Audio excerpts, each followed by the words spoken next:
तो hello friends, आज हम बात करने वाले हैं टेट्रासाइक्लिन के बारे में। जो टॉपिक है वो आता है मेडिसिनल केमिस्ट्री सेमेस्टर 6 फार्मेसी में। ठीक है, हमारा अभी फर्स्ट चैप्टर चल रहा है, तो इसके आगे के जितने भी टॉपिक है वो हमने कवर कर लिए। वीडियो के लिंक वीडियो की सारी लिंक आपको डिस्क्रिप्शन में मिल जाएंगी, तो आप डिस्क्रिप्शन में जाके सारे आगे के जो भी पॉइंट है उनकी वीडियो देख सकते हो, और सारे सिंथेसिस और सार की भी प्लेलिस्ट बनी हुई है, तो आप वो भी देख सकते हो। तो चलिए शुरू करते हैं टेट्रासाइक्लिन के बारे में। ठीक है, हमारा फर्स्ट चैप्टर का लास्ट टॉपिक है। Tetra means 4, cycle means hydrocarbon ring, and इंस मीन्स डेरिवेशन या तो डेरिवेटिव्स। टेट्रासाइक्लिन मीन्स 4 हमारी रिंग। ठीक है, तो यहाँ पे उसके आप स्ट्रक्चर देख सकते हो। एक एंटीबायोटिक है, ये आपको दिख रहा है, वो टेट्रासाइक्लिन का स्ट्रक्चर है। ठीक है, इसमें आप देख सकते हो 1 2 3 4 रिंग है, इसकी वजह से हम उसको टेट्रासाइक्लिन बोलते हैं। ठीक है, अब उसकी डेफिनेशन देखते हैं। तो डेफिनेशन में यहाँ पे हमने लिखा है कि टेट्रासाइक्लिन एक ऑक्टाहाइड्रोनैप्थेलिन डेरिवेटिव है जो बैक्टीरियोस्टेटिक है और ब्रॉड स्पेक्ट्रम एंटीबायोटिक है, और वो बैक्टीरिया का इन्फेक्शन जो होता है, जो माइक्रो ऑर्गेनिज्म की वजह से हुआ होता है, वो उसको किल करता है। बहुत सारे इन्फेक्शन में ये यूज होता है। ठीक है, तो टेट्रासाइक्लिन हमारा एक एंटीबायोटिक है और bacteriostatic and broad spectrum antibiotic है, जिसका यूज हम वेरियस टाइप के इन्फेक्शन में उसका यूज करते हैं। ठीक है, जैसे कि मैंने यहाँ पे बताया आपको। ठीक है, कि ये बहुत सारे इन्फेक्शन में यूज होता है। ठीक है, उसके बाद देखते हैं हम टेट्रासाइक्लिन। हमारा जो टेट्रासाइक्लिन है वो ऑब्टेन होता है सॉइल एक्टिनोमाइसिटिस में से, और ये टेट्रासाइक्लिन को डिस्कवर जिसने किया था उनका नाम है बेंजामिन ड्यूगर्स। उन्होंने 1948 में हमारा फर्स्ट टेट्रासाइक्लिन को आइसोलेट किया था। उसको डिस्कवर 1945 में किया था, लेकिन उसको जो आइसोलेट किया था वो 1948 में था, और वो हमारा था क्लोरोटेट्रासाइक्लिन। तो अब बात करते हैं हिस्ट्री ऑफ टेट्रासाइक्लिन के बारे में। ठीक है, तो 1945 में हमारा फर्स्ट टेट्रासाइक्लिन डिस्कवर किया गया, मींस के डिस्कवर किया गया, तो वो था क्लोरोटेट्रासाइक्लिन जो प्रोटोटाइप था, और बेंजामिन ने उसको डिस्कवर किया था, और 1948 में उसका आइसोलेशन किया गया। उसके बाद देखते हैं 1950 में ऑक्सीटेट्रासाइक्लिन को डिस्कवर किया गया। उसके बाद आते हैं 2005, तो 2005 में टेट्रासाइक्लिन का एक न्यू सब ग्रुप जो था वो इंट्रोड्यूस किया गया था, उसमें वो ड्रग थी टीजेसाइक्लिन। ठीक है, उसके बाद देखते हैं कि हमारी डॉक्सीसाइक्लिन है, मीनोसाइक्लिन है, वो सेमी सिंथेटिक डेरिवेटिव है टेट्रासाइक्लिन के। ठीक है, तो ये दोनों जो है वो सेमी सिंथेटिक डेरिवेटिव है टेट्रासाइक्लिन के। उसके बाद देखते हैं कि टेट्रासाइक्लिन को हमने जो आइसोलेट ऑब्टेन किया था, वो एक फर्मेंटेशन प्रोसेस से जो हमने आइसोलेट किया था, वो कौन से बैक्टीरिया थे, तो स्ट्रेप्टोमाइसिस बैक्टीरिया में से उसको फर्मेंटेशन टेक्निक की हेल्प से उसको ऑब्टेन किया गया था। उसके बाद बात करते हैं कि क्लोरोटेट्रासाइक्लिन, तो हमने यहाँ पे यही लिखा है जो मैंने आपको ऊपर बताया कि 1948 में उसको आइसोलेशन किया गया। तो ये हो गई टेट्रासाइक्लिन की हिस्ट्री। ठीक है,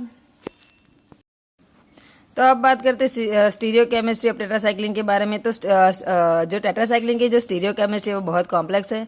ठीक है, लेकिन इजी भी है। तो यहाँ पे आप देख सकते हो कि हमने जो स्ट्रक्चर ड्रॉ किया है वो टेट्रासाइक्लिन का स्ट्रक्चर है। ठीक है, हमारे पास 4 रिंग है, ए बी सी और डी। ठीक है, तो यहाँ पे हम आपको इस स्ट्रक्चर को पहले ड्रॉ करना है, उसके बाद उसको नंबरिंग करना है। ठीक है, और ये भी लिखना है कि ये रिंग है, बी सी और डी रिंग है।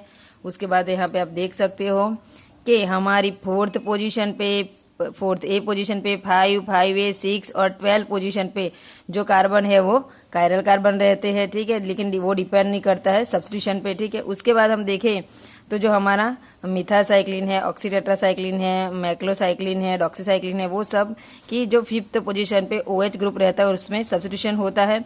उसकी वजह से उसमें जो कायरल कार्बन रहते हैं वो 6 कायरल कार्बन रहते हैं, बाकी के सारे में 5 कायरल कार्बन रहते हैं। तो ये सब हो गई स्टीरियो केमिस्ट्री ऑफ टेट्रासाइक्लिन के बारे में। तो अब हम बात करेंगे नॉमेनक्लेचर ऑफ टेट्रासाइक्लिन के बारे में। ठीक है, तो टेट्रासाइक्लिन के स्ट्रक्चर में उसके बेसिक जो स्ट्रक्चर रहता है उसमें एक टेट्रासाइक्लिन के न्यूक्लियस में 4 एरोमेटिक रिंग रहती है, जो यहाँ पे आप देख सकते हो। ठीक है, तो टेट्रासाइक्लिन के जो बेसिक स्ट्रक्चर है उसमें 4 एरोमेटिक रिंग रहती है, और नॉमेनक्लेचर के लिए हमने टेट्रासाइक्लिन का एक स्ट्रक्चर लिया हुआ है। ठीक है, तो उसमें हमने लिया है ऑक्सीटेट्रासाइक्लिन। तो यहाँ पे आप देख सकते हो कि ये जो स्ट्रक्चर है वो ऑक्सीटेट्रासाइक्लिन का है। ठीक है, तो यहाँ पे 4 रिंग रहती है, इसलिए हमने पहले ही लिख दिया कि ए बी सी और डी। ठीक है, उसके बाद उसमें हमने नंबरिंग किया है। तो नंबरिंग हमने कहाँ से स्टार्ट किया है, यहाँ पे जो फर्स्ट रिंग के जो फर्स्ट पोजीशन लिए है हमने वो कीटोन ग्रुप से। देखिए आपको कि पहले हमारी जो रिंग है उसमें 4 ग्रुप अटैच है। 4th पोजीशन पे हमारे यहाँ पे आप देखो NCH3 ट्वाइस अटैच है, यहाँ पे OH ग्रुप अटैच है, यहाँ पे CONH2 अटैच है, और फर्स्ट पोजीशन पे कीटोन है। तो हमने नंबरिंग जो स्टार्ट किया है वो वहां से कीटोन से किया है। अगर स्ट्रक्चर उल्टा भी होता आप इसको दो टाइप से लिख सकते हो, यहाँ ऐसे भी लिख सकते हो और ये पोजीशन यहाँ और ये पोजीशन यहाँ भी लिख सकते हो। तो भी आपको नंबरिंग तो स्टार्ट करना है वो कीटोन ग्रुप से ही करना है। तो हमारा जो कीटोन ग्रुप है वहाँ पे हमारी फर्स्ट रिंग के फर्स्ट कीटोन ग्रुप पे हम वो नंबरिंग करेंगे फर्स्ट। तो यहाँ से हमने नंबरिंग किया है तो हमारे यहाँ आ जाएगा 1 2 3 4 5 6 7 8 9 10 11 12। ठीक है, ये नंबर कर दिया। उसके बाद जहाँ पे 4 है वहाँ पे हमारा यहाँ पे आएगा 4 है, जहाँ पे 5 है वहाँ पे आएगा 5 है, यहाँ पे आएगा 6 है।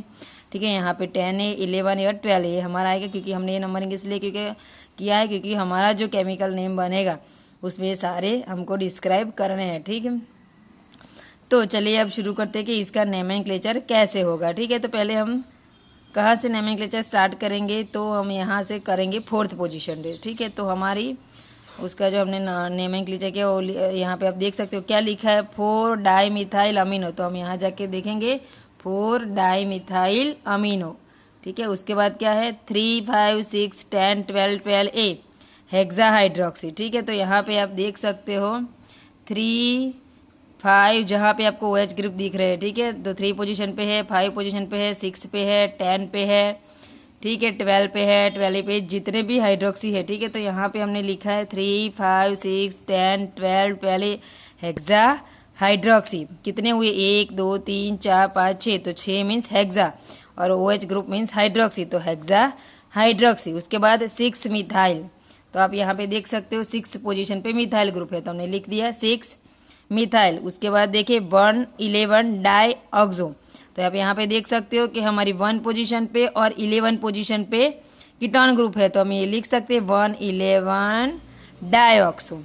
उसके बाद आएगा 1 4 4 ए 5 5 ए 6 11 12, ये सारी पोजीशन पे हाइड्रोजन लगा हुआ है तो ये टोटल 8 है, तो इसलिए हम यहाँ पे लिखेंगे ऑक्टा हाइड्रो। देख लीजिए सारी जगह पे हाइड्रोजन अटैच है तो हम उस पर क्या लिखेंगे ऑक्टा हाइड्रो। और हमारा लास्ट का रहेगा ये, तो 2 कार्बोक्सामाइड ग्रुप लगा है यहाँ पे और पूरा जो स्ट्रक्चर है वो दिख रहा है नेप्थासीन जैसा। तो हमारा जो लास्ट रहेगा नोमेनक्लेचर वो आएगा 2 नेप्थासीन कार्बोक्सामाइड। ठीक है, तो 2 नेप्थासीन कार्बोक्सामाइड। ठीक है, तो ये हो गया ऑक्सी टेट्रासाइक्लिन का नोमेनक्लेचर। जो आपको टेट्रासाइक्लिन जब पूछा जाए तो आप ये लिख सकते हो। ठीक है,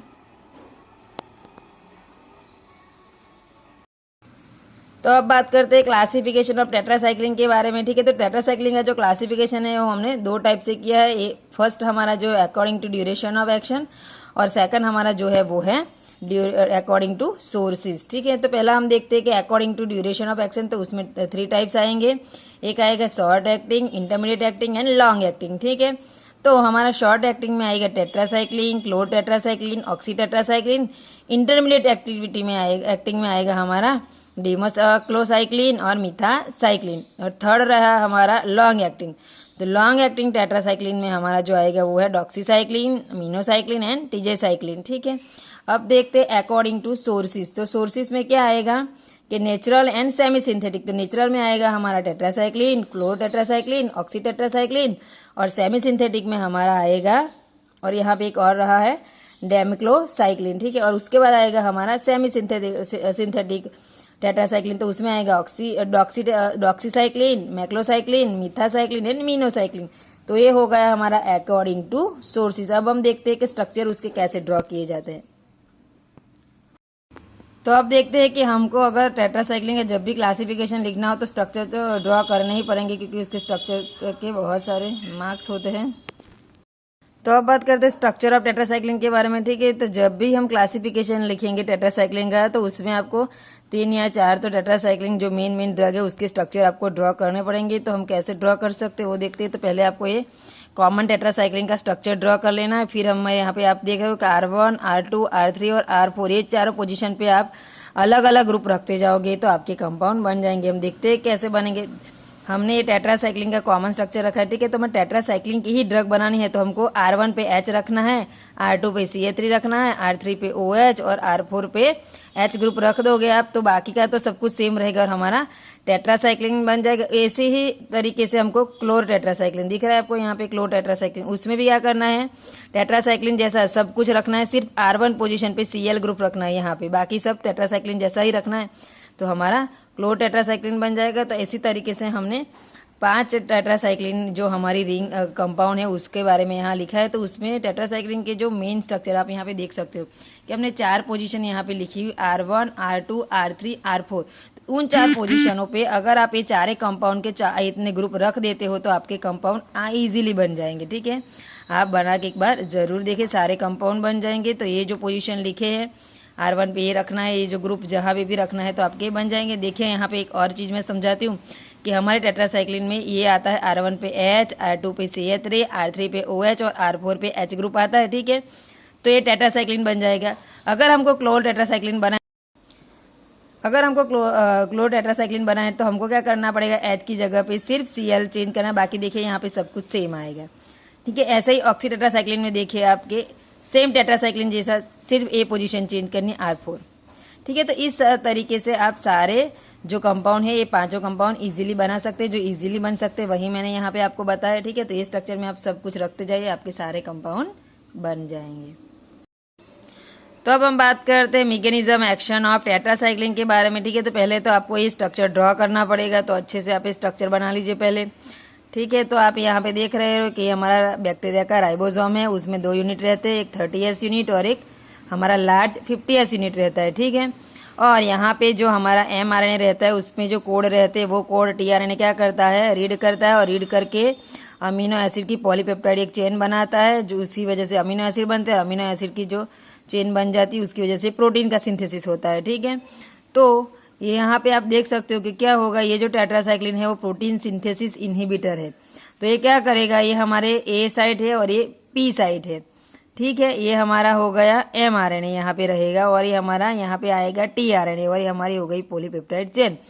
तो हमारा टेट्रासाइक्लिन क्या करेगा कि यहाँ पे जो tRNA है उसका 30S सब यूनिट से उसका जो बाइंडिंग होगा वो स्टॉप कर देगा टेट्रासाइक्लिन। वो बाइंडिंग ही नहीं हो पाएगा तो अमीनो एसिड की पॉलीपेप्टाइड जो चेन रहेगी वही ग्रो नहीं कर पाएगी, और वो ग्रो ही नहीं कर पाएगी तो प्रोटीन सिंथेसिस का इनहिबिशन हो जाएगा, और उसकी वजह से वो बैक्टीरियोस्टेटिक इफेक्ट शो करेगा हमारा टेट्रासाइक्लिन। ठीक है, तो आपको समझ में आ गया कि बैक्टीरिया का राइबोसोम है, उसमें 2 यूनिट रहते हैं, 30S और 50S, उसमें 2 साइड रहती है P और A। ये अमीनो एसिड की चेन पॉलीपेप्टाइड चेन ग्रो करती है, उसकी वजह से अमीनो एसिड का फॉर्मेशन होता है और उसकी वजह से प्रोटीन का सिंथेसिस होता है। ठीक है, यहाँ पे mRNA रहता है, जो tRNA उसमें से कोड रीड कर करके चेन बनाते हैं। ठीक है, तो टेट्रासाइक्लिन क्या करेगा कि ये जो अमीनो एसाइल tRNA जो होगा उसका 30S सब यूनिट से कनेक्शन ही, उसका बाइंडिंग ही ब्लॉक कर देगा, तो उसका बाइंडिंग ही नहीं हो पाएगा, उसकी वजह से प्रोटीन का सिंथेसिस नहीं हो पाएगा। ठीक है, तो यहाँ पे हमने लिखा है कि टेट्रासाइक्लिन जो होता है वो बाइंड करता है 30S राइबोसोम यूनिट के साथ। उसके बाद वो क्या करता है, tRNA का A साइट पे जहाँ पे यहाँ पे 30S यूनिट पर जो बाइंडिंग है वो ब्लॉक करता है। ठीक है, यहाँ पे देखिए ब्लॉक करता है, और ब्लॉक करने की वजह से प्रोटीन का सिंथेसिस नहीं हो पाता। प्रोटीन का सिंथेसिस नहीं हो पाता है तब वो जाके बैक्टीरियोस्टेटिक इफेक्ट टेट्रासाइक्लिन शो करता है। तो ये उसकी मैकेनिज्म है, बहुत इजी है, लिखिए। आपको स्ट्रक्चर कंपलसरी ड्रॉ करना है अगर अच्छे मार्क्स चाहिए तो अब हम बात करते हैं स्पेक्ट्रम एक्टिविटी ऑफ टेट्रासाइक्लिन के बारे में। ठीक है, तो टेट्रासाइक्लिन एक ब्रॉड स्पेक्ट्रम एंटीबायोटिक है। ठीक है, वो एक्टिविटी शो करता है against gram negative, gram positive bacteria, spirochetes, mycoplasma, rickettsiae and chlamydiae. ये जो बैक्टीरियल है, इन्फेक्शन जो है बैक्टीरिया है, उनके अगेंस्ट हमारा जो ब्रॉड स्पेक्ट्रम एंटीबायोटिक मीन्स के टेट्रासाइक्लिन जो है वो एक्टिविटी शो करता है। तो ये उसकी स्पेक्ट्रम एक्टिविटी हो गई। तो अब हम बात करेंगे रेजिस्टेंस ऑफ टेट्रासाइक्लिन के बारे में। ठीक है, तो इसमें 3 मैकेनिज्म वर्क करती है जो हमारे टेट्रासाइक्लिन के अगेंस्ट रेजिस्टेंस डेवलप करती है। ठीक है, तो पहली होगी हमारी एंजाइमेटिक। ये बहुत रेयरली टाइप रेजिस्टेंस है। ठीक है, इसमें क्या होता है कि जब हम ड्रग में मॉलिक्यूल में एसिटाइल ग्रुप ऐड करते हैं, ठीक है, तो वो क्या करते हैं, हमारी जो टेट्रासाइक्लिन है उसको इनएक्टिवेट कर देती है। ठीक है, तो एंजाइमेटिक में क्या होगा, एसिटाइल ग्रुप जब रहता है वो एसिटाइल ग्रुप मॉलिक्यूल में ऐड करते हैं तो एंजाइमेटिक रेजिस्टेंस डेवलप होता है, और उसकी वजह से हमारी जो ड्रग होती है वो इनएक्टिव हो जाती है। अब देखिए हमारा सेकंड रेजिस्टेंट। ठीक है, तो सेकंड में आएगा इफ्लक्स रेजिस्टेंट। तो क्या होता है कि मेम्ब्रेन प्रोटीन जीन जो होता है वो एनकोड करता है मेम्ब्रेन प्रोटीन को, इसकी वजह से वो बैक्टीरिया जो होता है वो टेट्रासाइक्लिन को सेल से बाहर बाहर पंप थ्रू बाहर फेंक देता है। ठीक है, तो जीन क्या करता है, एनकोड करता है मेम्ब्रेन प्रोटीन को, और एक्टिवली वो क्या करता है, पंप जो रहता है वो टेट्रासाइक्लिन को सेल के बाहर फेंक देता है। तो ये हमारा इफ्लक्स रेजिस्टेंट होगा। उसके बाद क्या होता है, राइबोसोमल प्रोटेक्शन। तो राइबोसोमल प्रोटेक्शन बैक्टीरिया में ऐसे रहते हैं कि वो क्या करते हैं कि टेट्रासाइक्लिन का जो राइबोसोम से बाइंडिंग होता है वही ब्लॉक कर देते हैं। उसकी वजह से हमारी जो ड्रग होती है वो हमारी बॉडी पे जो बैक्टीरिया है उस पर असर नहीं दिखा पाती और हमारी बॉडी में वर्क नहीं कर पाते, क्योंकि वो जो प्रोटेक्शन रहते हैं वो क्या करते हैं, टेट्रासाइक्लिन को राइबोसोम से बाइंडिंग करने से स्टॉप करते हैं। इसकी वजह से टेट्रासाइक्लिन अपनी इफेक्ट नहीं शो कर पाता। तो ये सारे रेजिस्टेंस हो गए, कभी कभी एग्जाम में पूछे जाते हैं, तो आपको ये सब याद रखने हैं। तो अब हम बात करेंगे केमिकल डिग्रेडेशन ऑफ टेट्रासाइक्लिन के बारे में, ठीक है। तो आप यहाँ पे देख सकते हो हमारा टेट्रासाइक्लिन का एक्टिव स्ट्रक्चर दिख रहा है आपको, ठीक है। उसमें क्या होगा कि जो टेट्रासाइक्लिन है उसमें जब हम एसिड जो होता है जो टेट्रासाइक्लिन पे अटैक करता है तो क्या होता है पता है आपको कि यहाँ पे, और एसिड कौन सी पोजीशन पे टेट्रासाइक्लिन में अटैक करता है, तो उसकी 6th पोजीशन पे। यहाँ पे जो भी चेंज आएगा सिर्फ और सिर्फ 6th पोजीशन पे आएगा, ठीक है। तो आप यहाँ पे देख सकते हो कि एसिड टेट्रासाइक्लिन की 6th पोजीशन पे जब अटैक करता है, ठीक है, तो H2O यहाँ पे रिमूव हो जाता है। तो आप यहाँ पे देख सकते हो कि ये जो बॉन्ड है वो यहाँ पे शिफ्ट हो जाता है 6th पोजीशन पे। देखिए बाकी सब कुछ सेम का सेम रखना है, देखा आपने। और ये जो बॉन्ड है यहाँ पे, ये यहाँ शिफ्ट हो जाता है और यहाँ पे OH ग्रुप लग जाता है। और ये टेट्रासाइक्लिन जो हमारा एक्टिव फॉर्म में रहता है वो इनएक्टिव फॉर्म में कन्वर्ट हो जाता है जब एसिड अटैक करता है तब, और वो बन जाता है एनहाइड्रस टेट्रासाइक्लिन, ठीक है। और ये दूसरा क्या, उसके बाद हाँ ये एक और चीज यहाँ पे होती है, ये बॉन्ड भी यहाँ ये बॉन्ड अटैच होता है तो इसकी वजह से यहाँ बॉन्ड चला जाता है और यहाँ पे OH जो है वो डबल बॉन्ड क्रिएट कर लेता है। बस इतना चेंज होता है, बाकी सब कुछ सेम रहेगा, ठीक है। और कुछ आपको चेंज करने की जरूरत नहीं है। दूसरा क्या होता है कि उसके स्टीरियोकेमिस्ट्री में भी ये चेंज आते हैं, तो उसकी वजह से यहाँ पे 4 एपी टेट्रासाइक्लिन बन जाते हैं, वो भी इनएक्टिव बन जाते हैं। तो एक स्टीरियोकेमिस्ट्री कहाँ चेंज होती है, यहाँ पे 4th पोजीशन पे। आप देख सकते हो क्या चेंज आया, मैंने दिया, ये लिखा हुआ है, ठीक है। ये चेंज आ जाता है यहाँ पे, बाकी सब कुछ सेम रहेगा स्ट्रक्चर में, आप देख लो ध्यान से। उसके बाद ये जो इनएक्टिव स्ट्रक्चर बना उसमें भी एसिड का अटैक करवाए या एसिड का अटैक होता है तो उसमें भी इनएक्टिव 4 एपी एनहाइड्रो टेट्रासाइक्लिन का फॉर्मेशन होता है, ठीक है। वो भी 6th पोजीशन पे ही होता है, देख लो आप सब सेम आएगा जैसा यहाँ पे हुआ, लेकिन 6th पोजीशन पे। तो यहाँ पे एकदम बहुत आसान है, तो बहुत आसान है केमिकल डिग्रेडेशन ऑफ टेट्रासाइक्लिन। आपको सिर्फ और सिर्फ 6th पोजीशन पकड़ के रखनी है। जब टेट्रासाइक्लिन का एक्टिव जो फॉर्मेशन रहता है उस पर जब एसिड अटैक करता है तो वो इफेक्ट होती है 6th पोजीशन पे। यहाँ अटैक करता है 6th पोजीशन पे, तो यहाँ पे जो OH है वो एज ए H2O फॉर्म वो बाहर निकल जाएगा H2O को लेके, और ये बॉन्ड यहाँ शिफ्ट हो जाएगा, ये बॉन्ड यहाँ शिफ्ट हो जाएगा और यहाँ OH लग जाएगा, बाकी सब कुछ सेम रहेगा, ठीक है। और दूसरा उसमें क्या होता है, उसकी स्टीरियोकेमिस्ट्री में चेंज आता है, तो वो होगा चेंज 4th पोजीशन पे। तो यहाँ मैंने आपको दिखा दिया कि 4th पोजीशन पे क्या चेंज है। यहाँ पे एक H अटैच होता है और वो भी इनएक्टिव फॉर्म होता है, उस पर भी एसिड का अटैक होता है तो उसमें भी एक और इनएक्टिव फॉर्मेशन होता है, वो है 4 एपी एनहाइड्रो टेट्रासाइक्लिन। आप सब कुछ ध्यान से देखोगे तो समझ में आ जाएगा। ये जो स्ट्रक्चर बना है उसकी 6th पोजीशन पे जैसे हमने यहाँ चेंज किए वैसे यहाँ आपको चेंज करने हैं, सबकी प्रोडक्ट बन जाएगी, ठीक है। तो ये होगा एसिड का। अब हम देखते हैं बेस वाला। तो अभी हमने देखा कि एसिड जब टेट्रासाइक्लिन पे अटैक करता है तो क्या होता है। अब हम देखेंगे कि जब बेस टेट्रासाइक्लिन पे अटैक करता है बेसिक सोल्यूशन में कंडीशन में टेट्रासाइक्लिन में क्या होता है चेंजेस, वो हम देखेंगे, ठीक है। तो ये टेट्रासाइक्लिन का एक्टिव स्ट्रक्चर है। जब बेस टेट्रासाइक्लिन पे अटैक करता है तो H2O रिमूव हो जाता है। तो पहले क्या होता है वो आप देखो कि टेट्रासाइक्लिन जब होता है उसमें जब बेस होता है वो 6th पोजीशन पे अटैक करता है और उसमें क्या होता है जो OH ग्रुप रहता है वो ऑक्सीजन एनाइड में कन्वर्ट हो जाता है। उसके बाद वो कीटोन ग्रुप जो 11 पोजीशन पे वहां जाके अटैक करता है और आइसो टेट्रासाइक्लिन इलेक्ट्रॉन रिंग का फॉर्मेशन करता है। तो हमारा जो टेट्रासाइक्लिन है वो एक्टिव कंडीशन में जो होता है वो जब बेस अटैक करता है तो इनएक्टिव आइसो टेट्रासाइक्लिन में कन्वर्ट हो जाता है। तो ये हो गया कि in presence of base tetracycline में उसका केमिकल डिग्रेडेशन क्या होता है, ठीक है। तो केमिकल डिग्रेडेशन में टेट्रासाइक्लिन यहाँ पे जो है बेस में वो आइसो टेट्रासाइक्लिन इनएक्टिव फॉर्म में कन्वर्ट होता है। तब हम बात करते हैं यूजेस ऑफ टेट्रासाइक्लिन के बारे में, ठीक है। तो जैसे कि हमको पता है कि टेट्रासाइक्लिन बहुत सारे इन्फेक्शन में यूज होता है और यूज होता है एज ए एंटीबायोटिक। उसके बाद बहुत सारे डिसीज जो रहते हैं उनके ट्रीटमेंट में भी यूज होता है, जैसे कि फेनोमेनिया, कॉलेरा, प्लेग, मलेरिया, एक्ने, ये जो सारे डिसीज है उनके ट्रीटमेंट में टेट्रासाइक्लिन यूज होता है, ठीक है। उसके बाद eye infection, chlamydial infection and rickettsial infection में भी टेट्रासाइक्लिन का यूज किया जाता है। तो ये सारे हो गए टेट्रासाइक्लिन के यूजेस। अब देखते हैं उसकी एडवर्स इफेक्ट। ठीक है। तो एडवर्स इफेक्ट में क्या आएगा कि पहले आएगा headache, nausea, vomiting, photosensitivity, diarrhoea, liver damage, GI detoxicity and kidney damage. ये सारे जो है वो एडवर्स इफेक्ट है टेट्रासाइक्लिन की। ठीक है। अब हम देखते हैं कि ये जो हमने टॉपिक अभी पूरा का पूरा जो डिस्कवर किया, ठीक है, टेट्रासाइक्लिन के बारे में।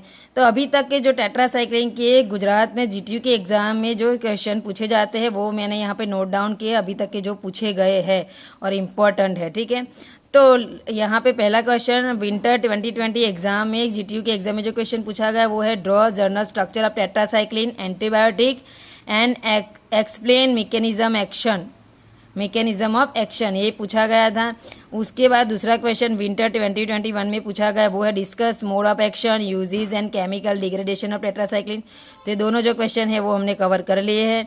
अब आते हैं थर्ड क्वेश्चन पे। तो थर्ड क्वेश्चन हमारा जो समर 2021 में पूछा गया वो है define, classify and mechanism of action of tetracycline. ठीक है। तो ये भी हमने कवर कर लिया है टॉपिक। उसके बाद जो फोर्थ हमारी कमेंट है कि tetracycline are contraindicated with milk, ये जो कमेंट है वो अभी नेक्स्ट वीडियो में हम कवर करने वाले हैं क्योंकि बहुत इंपॉर्टेंट कमेंट है। ठीक है।